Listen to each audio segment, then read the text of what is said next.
திருப்பரங்குன்றத்தில் தீபம் ஏற்றுவதற்கு நீதிமன்றம் வரை சென்று அனுமதி வாங்க வேண்டிய நிலை இருப்பது வேதனை அளிப்பதாக இயக்குநர் மோகன்ஜி தெரிவித்துள்ளார். சென்னை திருவொற்றியூரில் உள்ள பிரசித்தி பெற்ற ஆதிபுரீஸ்வரர் கோவிலில் கார்த்திகை தீப பௌர்ணமியை முன்னிட்டு இயக்குநர் மோகன்ஜி சாமி தரிசனம் செய்தார். இதனைத் தொடர்ந்து செய்தியாளர்களை சந்தித்த அவர் பல்வேறு விவகாரங்கள் குறித்து பேசினார். இந்த ஏரியாவுக்கு காசிமேடுன்னு ஏன் பேர் இருக்குன்றது நிறைய பேருக்கு தெரியாது. ரொம்ப ஆச்சரியமூட்டும் ஒரு படமாக இருக்கும் அது. இந்த படம் நல்லபடியாக திரௌபதி 2 முடிஞ்சு வெளியே வரட்டும். அடுத்து அந்த படம் தான் அது மிகப்பெரிய ஒரு தமிழ்நாட்டுக்கு ஒரு பெருமைக்குரிய ஒரு விஷயமா இருக்கும் அந்த கதை. இல்லை சார், இன்னும் அதெல்லாம் கன்ஃபார்ம் ஆகலை. கதை முடிஞ்சிச்சு, எழுத்து வடிவத்தில் இருக்குது.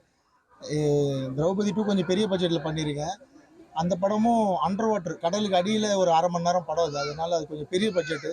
இது மூடிட்டோம். அதனால நிச்சயமாக அதை பற்றி நல்ல அப்டேட் சொல்கிறேன். ரொம்ப சீக்கிரமாக ரிவீல் பண்ணிட்டீங்க. அது ரொம்ப வருத்தத்துக்குரிய விஷயமா இருக்குது சார். திருப்பரங்குன்றம் தமிழர்களோட கோவில், முருகனோட கோவில். அதுக்கான வரலாறு ரொம்ப அதிகம். கிட்டத்தட்ட 4000 வருஷம் வரலாறு கொண்ட ஒரு கோவில்.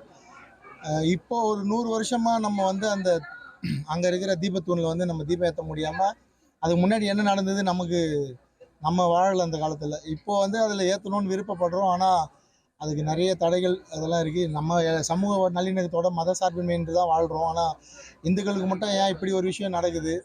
ஒரு குறிப்பிட்ட சமூகத்தோட ஓட்டுக்காக மட்டும் ஏன் இவ்வளோ பிரிவினையாக இந்துக்களை வஞ்சிக்கிறாங்கன்னு புரியல. கோர்ட் ஆர்டர் கொடுத்து கோர்ட் இத்தனை மணிக்குள்ளே தீபம் ஏற்றி அவ்வளோ ஸ்ட்ராங்காக ஜட்ஜு ஸ்டேட்மெண்ட் கொடுத்தும் அது ஏற்றாதது வருத்தமாக இருக்குது. நிச்சயமாக அடுத்த வருஷம் கார்த்திகை தீபத்தன்று அந்த தூணில் நம்ம நினைக்கிற அந்த தீபம் ஏற்றப்படும் நம்புகிறேன்.